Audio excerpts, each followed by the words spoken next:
because I know somewhere deep down in my heart, I still love you.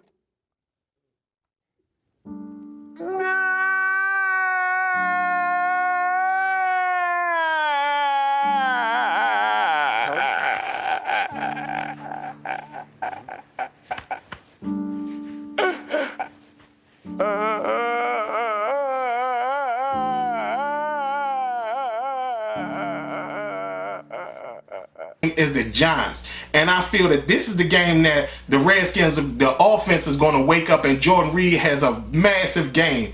Again, I think that's going to be a win.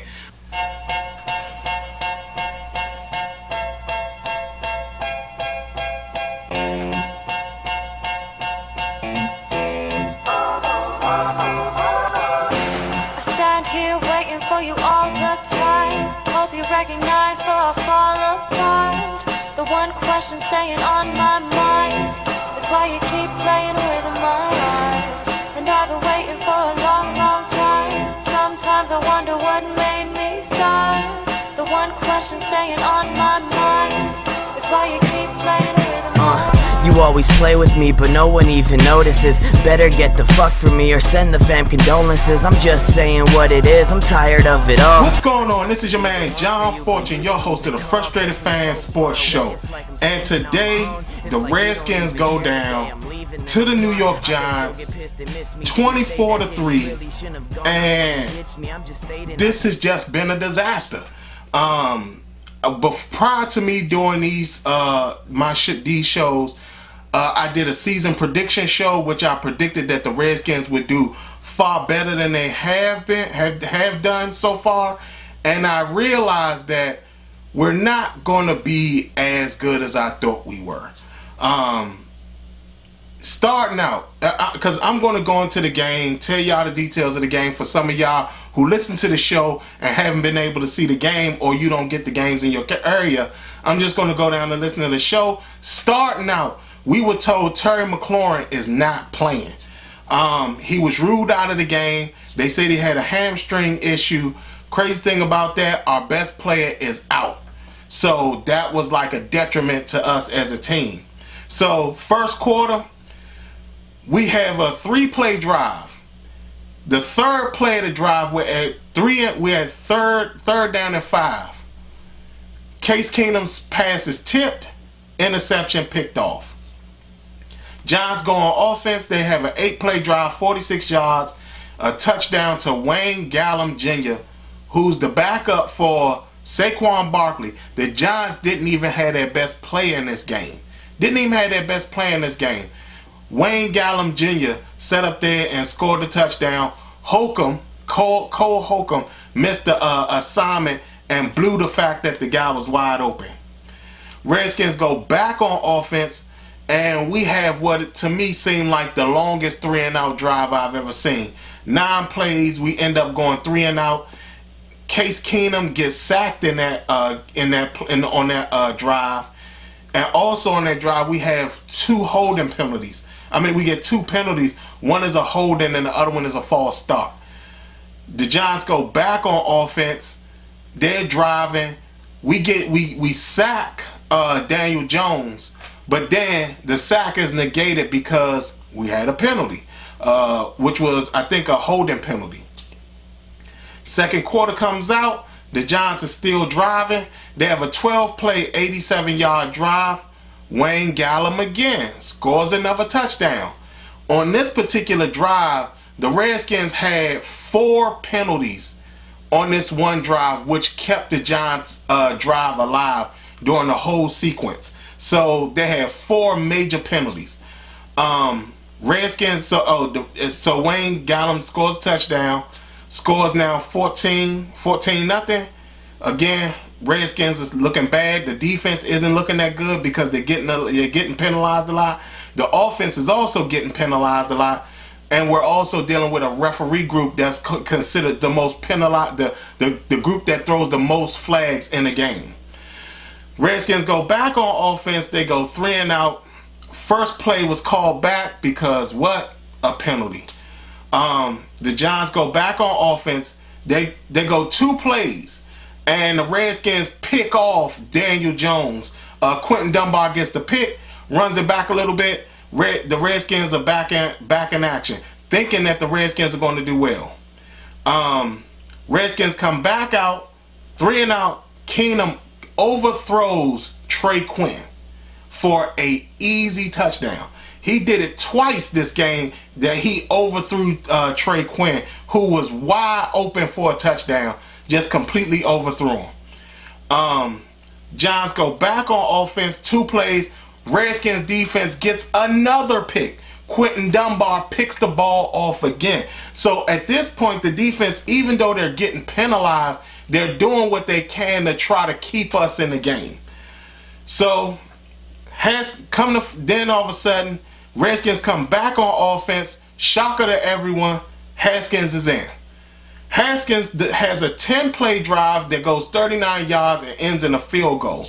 Now, when he comes in, there were things that I noticed how accurate he was when it comes to throwing the ball, and at the same time, how aware of the clock he is. He called a timeout prior. No coach had to tell him to call a timeout. He came up to the line. He saw the play clock was coming down, and he immediately called a timeout. He did all that on his own. The guy's really smart, and I like that. Giants go back on offense. 10 plays, 69 yards, ends in a field goal. Half is over.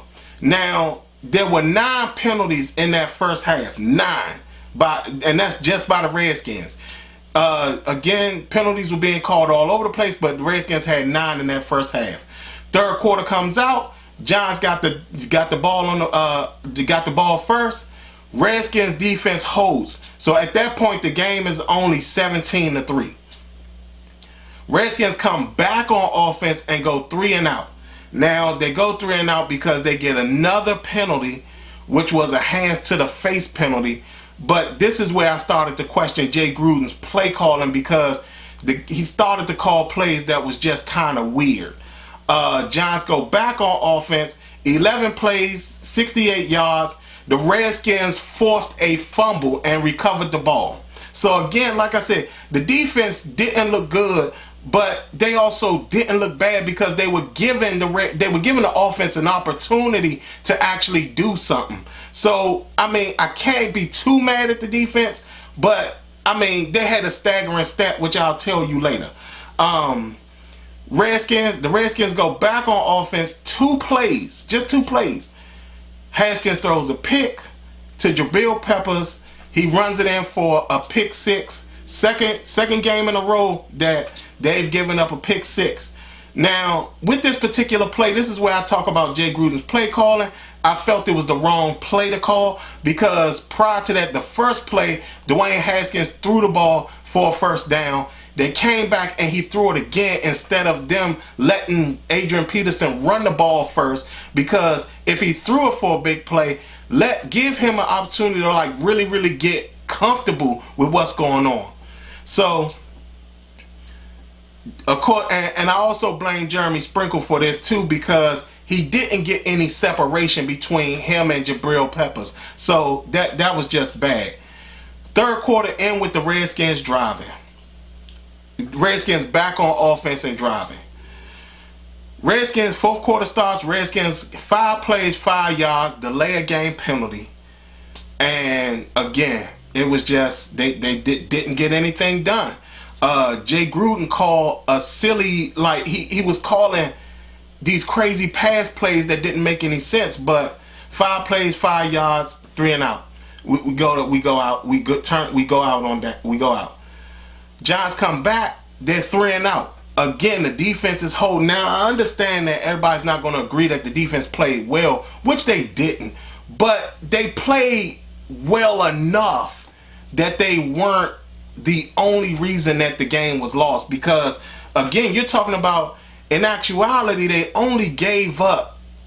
I mean, even though that's still kind of silly to say that they only gave up. They actually pretty much only really gave up 17 points. So that's actually not too bad. But again, you're still talking about the fact that, you gave up 17 points. Redskins but go back on offense, 5 plays, 42 yards. Haskins has another pick, but this time it was a pick that was thrown to Paul Richardson, but Paul Richardson didn't really adjust to the ball or didn't take an inside route to the pass, because it seemed to me that he was supposed to be inside the cornerback, not outside the cornerback. And because of that, like the cornerback, Paul Richardson jumped kind of early, and the cornerback just waited for Paul Richardson to come down, and then he jumped and caught the ball. So, I mean, I don't want to really blame Haskins for that, even though it was still a pick. It was kind of like, you know, his chemistry was off with Paul Richardson. I'll say that. The next play, Giants go back on offense, 6 plays, 29 yards, defense holds again. So again, like I said, the defense wasn't playing that well, but they wasn't playing that bad either, especially in the second half, because they really didn't give up any points in the second half, which was actually good. But, you know, again, like I said, it is what it is. Redskins go back on offense, 3 and out. They had a stupid run play on 3rd down because, again, they threw the ball on 1st down and ran twice. But the 3rd down play was they ran like a silly stretch play, so that didn't make any sense. I don't know why Jay Gruden did it, but he did it. Giants go back on offense. They have a 2-play drive. The Redskins make them fumble again, and they recovered the ball again. So, again, like I said, the Redskins defense in the second half didn't give up any points. They didn't give up any points in the second half. They were giving up yardage, but they wasn't giving up a ton of yardage. But they were still giving up yardage, but they were holding, and they didn't give up. They didn't give up any more points in the second half. They didn't give up any points in the second half. Redskins come back on offense. Haskins has 2 plays, another pick. Tip ball. Vernon Davis tipped it. Again, chemistry is off. He threw the ball thinking Vernon was going to turn around in time. By the time Vernon turned around, the ball was already on him. Ball tips in the air. Giants get an interception. Giants go 3 plays, 29 yards, and they kneel down at the end of the game. Redskins lose 24-3. Now, I'm going to tell y'all the staggering stat. Now, prior to that, they gave a stat about the Redskins defense. And they said that the Redskins opponents were converting 64% of their 3rd downs on the Redskins defense. Now, the crazy aspect about this Giants team as well was that we were facing the 31st ranked defense because they were giving up so many points and so much yardage. We basically made them look like, again, like they weren't even like one of the worst defenses around. So that was kind of crazy. So we start out the season 0-4. We haven't did that since 2000. We went 0-5 in 2000. Marty Schottenheimer was our coach. We rebounded and ended up going 8-8. But I just don't see this team doing it, because should Greg Minuski still lose his job? Yes. Like I said, again, the defense didn't look perfect, but they were doing enough that we probably still could have won this game. But you can tell that some of the play calling was just off. Again, this was a stat I gave last week about how I noticed that for each game, our point totals are now going down. Game 1, we scored 27 points. Game 2, we scored 24 points. Game 3, we scored 15 points. This game, we only had 3 points. So it's starting to be really concerning about the fact that our point total is just dwindling right in front of us, and we've only played 4 games. Here's another thing. We're not making the playoffs. I'm just going to tell y'all that off the bat. We're not making the playoffs. We've lost 4 straight NFC games. Not NFC East, 4 NFC games. So that already puts us out of contention because we've lost 4 straight, and 3 have been within our division. We have to, there's no way. Now, again, we all know we're about to see the New England Patriots up next. And this is like mind-boggling to me that we're losing so bad so early on. This is my thoughts on Dwayne Haskins. I personally feel that, yeah, he does seem a little on edge, but guess what? Maybe if you probably started him and had him doing more, then maybe he would have gained more knowledge or have been more comfortable, because his first drive, he looked very comfortable to me. I mean, the plays that were called seemed to be the smart plays to call. Again, like I said, he went 10 plays, 30, it was like 10 plays, 10 plays, 69, 10 plays, 39 yards. And they pretty much put him in a great position to basically win at that point, because he looked good throwing the ball. He seems like he was very accurate. But again, you could tell that he had the growing pains.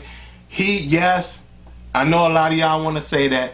Yes, I did get the feeling. I did get that RG3 feeling when his ass would not fucking slide. You know, yeah, that did worry me a little bit. I will be the first one to admit that. That did worry the hell out of me, because his ass needs to learn how to slide and not be running into people and stuff. But again, even he could have gotten a touchdown when they got the field goal if Jay Gruden would have called up the correct plays. I don't know why Jay Gruden didn't he has nothing imaginative to this offense that make you feel like this team can be something more. But I digress.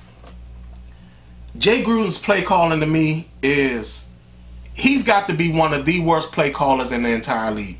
And I'll say this, I still don't understand why Kevin O'Connell is not calling plays. I mean, or if you don't trust Kevin O'Connell, at least let Bill Callahan call the plays. Let somebody else call the plays, because I think that Jay Gruden's attention is being taken away too much from really dissecting the game, because he's trying to call plays. So I'm confused. I'm lost. I don't know what to say. Like I said, the Redskins at this point, we're out of playoff contention. We're not going to make it with 4 straight NFC losses. You know, I mean, and now we see the Patriots. That's going to be 5 straight losses. It's going to be almost impossible to turn. There's no way we're going to go 11-0. There's no way we're going to go 10-0. There's no way we're going to win 10 straight games. I just don't see it. Again, I'm a little concerned about the defense. I thought it was going to be the strength of our team. Landon Collins was burnt today. Like, normally we used to Josh Norman being burned as much. Landon Collins today was burnt. I mean, like, they brutalized the man, and I just couldn't believe. I mean, for a guy who sat up there and was like, I'm not just a box safety. This game kind of looked like you were just a box safety. It looked like you were nothing more than a box safety, and you couldn't cover. So, I mean, I was one of the people that I felt that we paid a little too much for him. But, I gave him a chance. I gave him the benefit of the doubt. But, y'all, we're here again. We got the New England Patriots coming up. Hopefully we can do something against them. Dwayne Haskins is in. I don't know if they're going to stick with him. I hope they do. I just didn't want his first NFL start to be against the Patriots, because to me, again, I'm sorry to say it, it's going to be hard to bench him and either bring Case back in or bring Colt in. And if you bring Colt in and Colt looks a mess, which probably would happen against the Patriots, all of a sudden your judgment just looks so insane. But y'all, again, like I said, we're 0-4 now. I don't really see us beating the Patriots. If we do beat the Patriots, I will be incredibly shocked. But I just don't see us doing it, y'all. So at this point right now, like I said, you know, again, we lose 3 games. You're talking about, at this point right now, we got 12 games to go. All we got to do is lose practically 2, maybe 3, and we're completely out of playoff contention. I mean, hell, if we sit up here and we lose 3 games, we're completely out of playoff contention. Period. There's no 9-17 making the playoffs. I don't see it. Not only that, I just don't see us actually winning. Because I can look on the schedule right now and see 4 games that we will lose. 4 that we will lose. So I just don't see no way of us making the playoffs, y'all. Time to start the new thing. Go ahead, fire Jay Gruden. Time to move on, y'all. Other than that, this has been your man John Fortune, and this has been the Frustrated Fan Sports Show.